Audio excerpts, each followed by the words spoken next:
শহর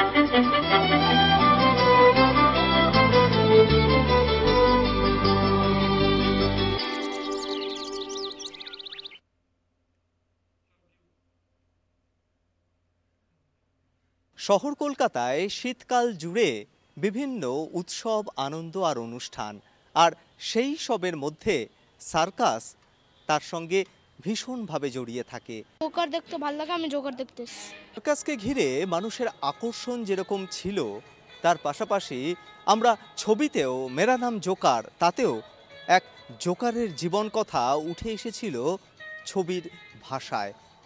সেইখান থেকেও সার্কাসকে ঘিরে যে বিভিন্ন পরিকল্পনা নতুন করে, সেটা কিন্তু এখনো পর্যন্ত নেওয়া হয়ে ওঠেনি।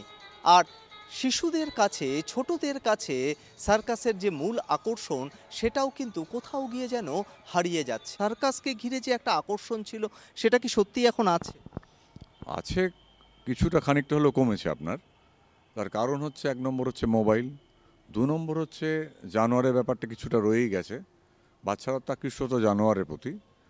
তো তবুও আমরা কিছু কিছু জায়গায় ভালো ব্যবসাও পাই না তা না। এবং ব্যাপার হচ্ছে যে সবথেকে বড় ক্ষতি করেছে মোবাইলটা আমাদের। শীতের দুপুরে সার্কাসকে ঘিরে যে আগ্রহ, সেই আগ্রহ ফেরাতে কর্তৃপক্ষও কিন্তু সমানভাবে উৎসাহী হয়ে রয়েছেন। আমরা জন্তু জানোয়ার দেখেছি, এখন আমরা সেটা মিস করব। জন্তু জানোয়ারটা এখন নেই, এখন শুধু জিমন্যাস্টিকের উপরেই সার্কাস হচ্ছে। সেই জন্য সার্কাস সম্বন্ধে অনেক স্কুলে এসেও থাকে, এসে রচনা 10 লাইন তো তাকে লিখতে হবে।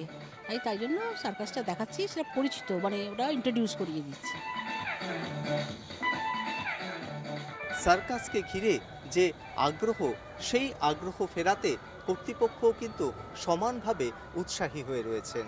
তাই শহরের সঙ্গে সার্কাসের যে নিবিড় যোগাযোগ, শীতকালে সেটা কিন্তু থেকেই যাচ্ছে। ক্যামেরায় মনুজেশ মুখোপাধ্যায়ের সঙ্গে সত্যসুন্দর ভট্টাচার্য, কলকাতা টিভি।